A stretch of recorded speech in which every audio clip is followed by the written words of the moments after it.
Baiklah, Assalamualaikum warahmatullahi wabarakatuh. Perkenalkan, saya Sapel Putra Pratama dengan NIM 2104647 dari Departemen Pendidikan Sejarah Fakultas Ilmu Sosial Universitas Negeri Padang. Tujuan dari pembuatan audio ini adalah untuk melengkapi tugas saya di mata kuliah SPS dalam rangka untuk membuat media, yaitu dalam media audio yang mana di sini saya akan memaparkan materi tentang perubahan keruangan dan interaksi antar ruang di Indonesia dan negara-negara ASEAN yang diakibatkan oleh faktor alam dan manusia, teknologi, ekonomi, pemanfaatan lahan, politik, dan pengaruhnya terhadap keberlangsungan kehidupan ekonomi, sosial, budaya, dan politik. 1. Faktor alam. Poin pertama, perubahan ruang dan interaksi antar ruang akibat faktor alam. Kondisi sosial dan alam di negara-negara di ASEAN yang serupa dan mirip membuatnya memudahkan interaksi antar negara satu dan yang lain. Faktor-faktor yang menyebabkan timbulnya interaksi antar negara adalah karena faktor iklim, geologi, dan ketersediaan sumber daya alam.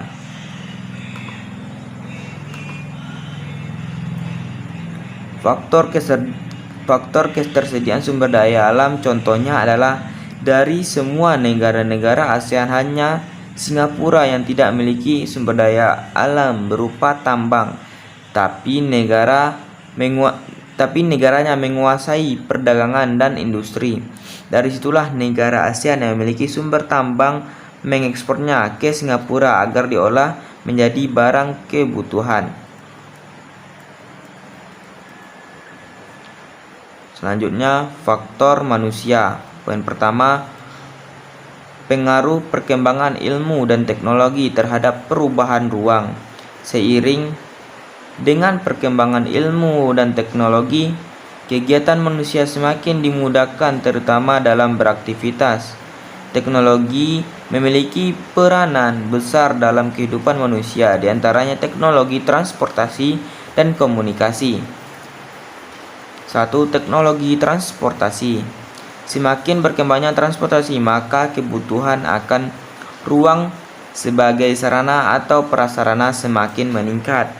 Misalnya, untuk membangun sebuah bandara, maka lahan-lahan produktif seperti hutan dan sawah harus dikorbankan di negara-negara ASEAN. Pengembangan transportasi sudah menggunakan jalur bawah tanah, misalnya MRT di Singapura dan di Jakarta yang telah diresmikan pada tahun 2019. Selanjutnya, teknologi komunikasi. Dengan perkembangan teknologi komunikasi membuat penyebaran kabar dan berita jadi cepat dan luas. Hal ini sangat menguntungkan karena dapat mengurangi jarak dan waktu. Berikut adalah manfaat positif dan negatif yang ditimbulkan di kehidupan masyarakat negara ASEAN akibat perkembangan teknologi. 1. Bidang sosial. 1. Maraknya perdagangan manusia. Dampak positifnya, bertambahnya jumlah penduduk dalam waktu singkat.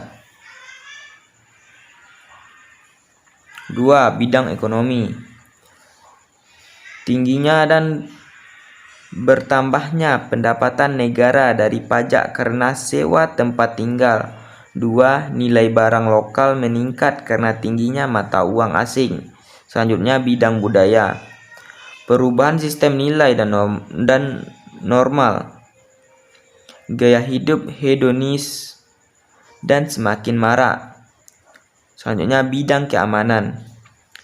Gangguan keamanan suatu negara semakin rentan.